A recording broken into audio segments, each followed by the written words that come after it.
Hello and welcome to this episode of Speak PR. My name is Jim James and I'm here to share some thoughts and some tools that companies can use to unlock the value in their businesses through effective communications and public relations.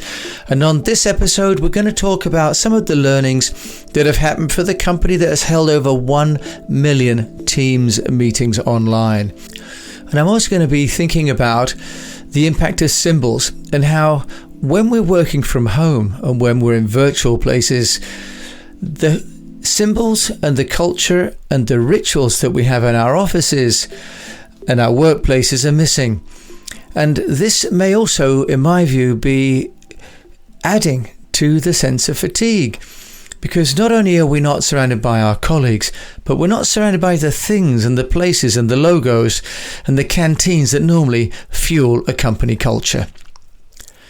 So welcome to this episode of Speak PR. Now, I was talking to another dad today. We were doing a drop-off on the kids for an overnight sleepover.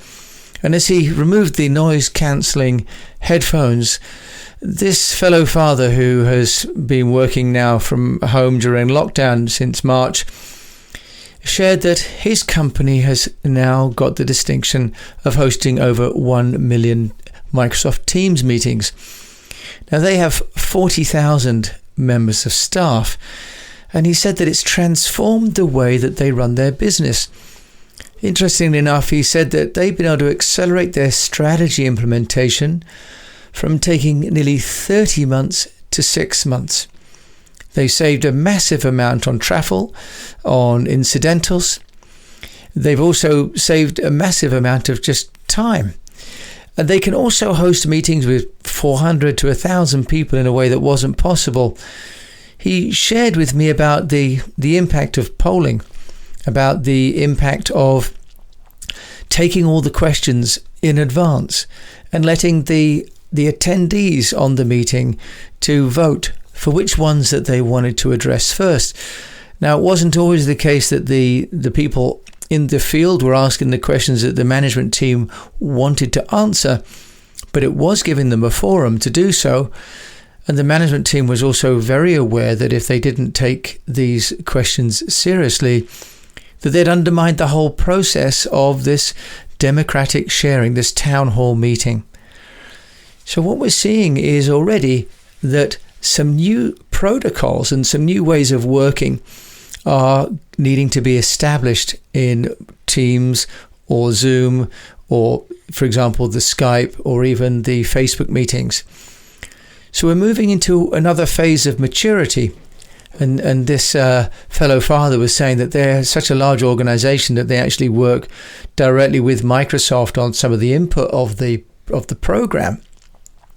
And he said one of the implications is that file sharing now and file archiving is being fundamentally changed, because in the same way that people would go to a meeting and share a PowerPoint and then maybe share documentation with one another in the room or over a cup of coffee in the office, now people are sharing documents whilst they're in a meeting. So the file sharing structure and the file archiving structure is changing. And when it's impacting 40,000 people and over 1 million meetings, you can just imagine the scale of the issue that's being faced. So now they're talking about the need to integrate email, for example, in the cross-organization search. And this ability, as we're seeing with platforms like Microsoft and also with Zoho, of really the complete ecosystem of the business being online. Now, we also talked about how their psychologists have been working with this company on the impact of Teams and the volume of these virtual meetings and fatigue.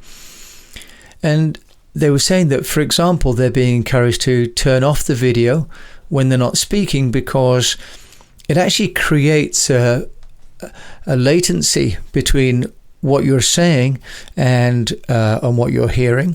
But also we become self-conscious about what we look like on screen rather than just focusing on the person who's speaking. Now, I hadn't really thought of that before, but it's quite true that if we're both sort of watching ourselves and watching the person speaking, a little bit of our body language, a bit of our behavior is distracted. So it's using up some of the processing that would otherwise, for example, if you're in a meeting with 10 or 12 people or at a conference, you wouldn't be constantly looking at yourself in the mirror. But you are when you're on a Zoom or a Teams or another video call. Plus, of course, there's all the anxiety of, is your home office smart? Are the children coming in? For me, is my dog going to bark when there's a delivery, right? So there's a lot of other things going on that are contributing to fatigue. So what they're looking at doing now, apparently with Microsoft, is they're looking at ways to make virtual events less exhausting. So they're having, for example, a together mode that they've launched in June, which places an avatar of meeting participants in a virtual meeting. In other words, you wouldn't put yourself online, but you would have an avatar. You'd have a representative of yourself there rather than just your meeting, your personal name initials as we currently have, or maybe a photograph. The benefit of avatars is they could look a bit more consistent, a little bit more professional, for example, whereas at the minute people have photographs of all manner of, some into a screen, some professional, and so on. And the person from Microsoft Research, Jaron Lanier, who's a scientist, said he was totally motivated and conceived and prototyped and tested and realized this new together mode during the pandemic. And he says, I suspect that if it hadn't been for the pandemic, it would have been years of testing and development to release something like this together mode. In other words, we're getting some software technologies being developed specifically because of COVID, but also within a COVID timeframe. And what this means is that the likelihood of going back to how it used to be is increasingly slight, because actually the software, as we've seen, all of us that have used Zoom or Teams have realized just the massive advances made across everything from security to background being blurred to audio to screen sharing and so on. Microsoft are also adding in, for example, a dynamic view, which is allowing a more flexible presentation. They're allowing simultaneous live streaming of video and smoother transition between participants, so it's not quite as tiring to have people drop in and out. So all of these aspects we're seeing between Zoom, Teams, Skype, Google Hangouts, or whatever we're using, and there's a myriad of, as I've been talking about, dedicated virtual conference and trade show platforms as well. But what I've also been thinking about is why then, with all the benefits that this fellow father is talking about, that he's been able to be at home for the first time in continuous weeks, for the first time in his working career, he's been able to be home every day of the week and loving how much time and money he's been saving, but he's still missing going to the office. Now, I was just thinking about how what we're missing, though, when we're not going to the office is also the camaraderie. And he was talking about missing the ability to engage with team members. But I was also on my way home listening to Radio 4 talking about the destruction of the Mar Elian monastery in Syria by the ISIS forces. Now, how does one segue between Microsoft Teams and the destruction of a 4th century monastery in Syria? Well, the answer is because it was a pilgrimage site and it sheltered hundreds of Syrian Christians who had survived and huddled in this sanctuary in spite of the onslaught of the ISIS forces. The ISIS forces arrived and they captured the French priest, kidnapped him, and the community stayed around the building. But then eventually the French reverend was released. He escaped, and the community, his following came and he spoke to them, and they decided they must all leave this part of Syria near Palmyra. And they did so because the monastery had been destroyed. What had been destroyed was more than just a place. It had been a symbol of hope. It had been where they collected to hold their rituals, where they would come to pray, where they would have a certain social order, where they would have their culture of what they would wear and what they would read, and they had their symbols of their faith. They had their crosses, and they had their scepters, and they had their crypts. And these are all elements that as human beings bind us to one another. They're the essential elements of any culture, that we need these rituals and these symbols, and we need the myths, the stories that, if you like, validate why all of these things exist and why they all matter and what they all represent. And I was struck that this Syrian town had lost this ancient monastery that had been dedicated to a 4th century saint. And so for many hundreds of years, 1600 years, people have been going as pilgrims to this site. And over a short period of time, a group of people with a JCB digger had managed to destroy it, but not only destroy the building, but destroy the hope and the faith that these Christians had, that was represented really in fact, the bones of this saint, and also of just the symbols and what they used in their day to feel connected to their faith. Now, coming back to our working lives, most of us lost the symbols, the rituals, and the myths of our work environments. By working at home, we've tried to create new environments, but most of us are working in places that are not surrounded by the same kind of people, for sure, but they're not surrounded by signage. We're not surrounded by someone at reception who welcomes us back and asks us how our day was or our weekend was. I personally have a logo that I had made for my offices in Beijing, and I have it here with me. But how many of us as company owners have sent anything to our teams in their home working environments that represent a symbol, a link to the business? It's an opportunity, I think, that we're missing. Every day I hold a daily huddle with my team in Singapore and the UK. And so at 8:30 we have a call with one team and at 9 o'clock with another, and we have a routine that we go through. And it's based on the Verne Harnish Rockefeller habits. But that's different to walking into an office and feeling the energy of everybody else that is in the room that's already there, or watching other people come in during the day and getting excited about a joint project. And so as we talked about the 1 millionth team meeting that this fellow father and his company had held,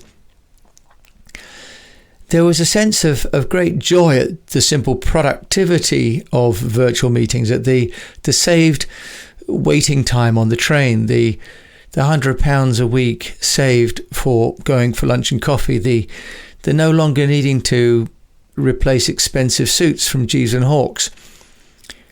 But what we also were lacking as two men standing outside a kitchen in a country house, what we were missing was some of the paraphernalia. We were missing the church. We were missing the temple. We were missing the factory. We were missing some context for the conversation. You know, the wife and the children were running around, and the dog was barking. So we were having a great freewheeling conversation about things that were useful and productive and important and professional, but in an environment, in a context that were completely not professional and made us seem just slightly out of sorts, really. So it got me to thinking about how we watch our societies have, for example, this Mar Elian monastery, the churches or the factories or the sports stadiums, these are more than just places, they're icons. They are centers for us to have our rituals, for us to store our symbols, and also to perpetuate the myths of great sporting heroes or great staff. This is why, of course, the Steve Jobs office is still left just as it was, or in the Morgan factory, the Peter Morgan's office is still left in the way that it was. So as we think about our teams this week, wherever they are, just thinking from a communications perspective and an energization, that's not a word, how we energize our staff and our teams and our clients as well, and our partners. How can we represent the symbols of our factory or our restaurant or our church or our hospital or whatever venue we provide our service? How can we maybe create symbols? Can we send tokens? Can we send background logos? Can we send t-shirts? Can we send fluffy toys? Whatever it is.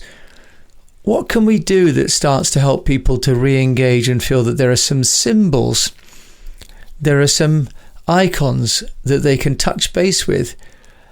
Because maybe fatigue isn't just about the loss of energy caused by sitting at the screen, but it's also the lack of energy, because where we are working right now is not imbibed, it's not infused with energy.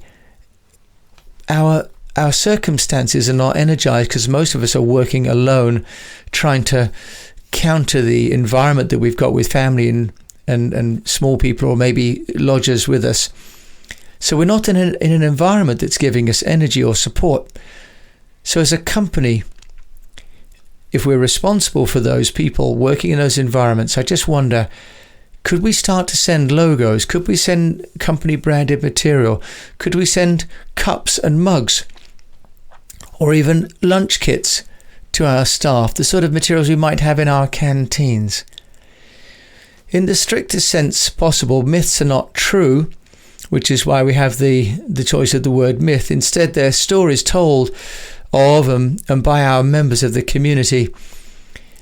But today I was hearing how the myth of the 4th century saint who had founded the Mar Elian monastery in Syria had bound people together. It had given them a sense of purpose and a sense of energy, and to withstand amazing pressures and physical harm.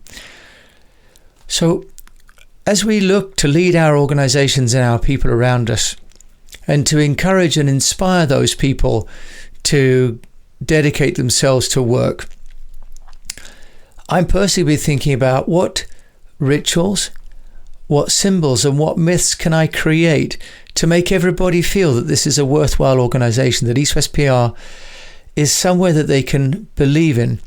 It has a mission, it has a purpose, and it can give guidance when there may be an absence of guidance in other places. All of us are under a lot of pressure, but this is when we also can show great leadership. And leadership will come as we all look deep within us, look forward and decide what's important.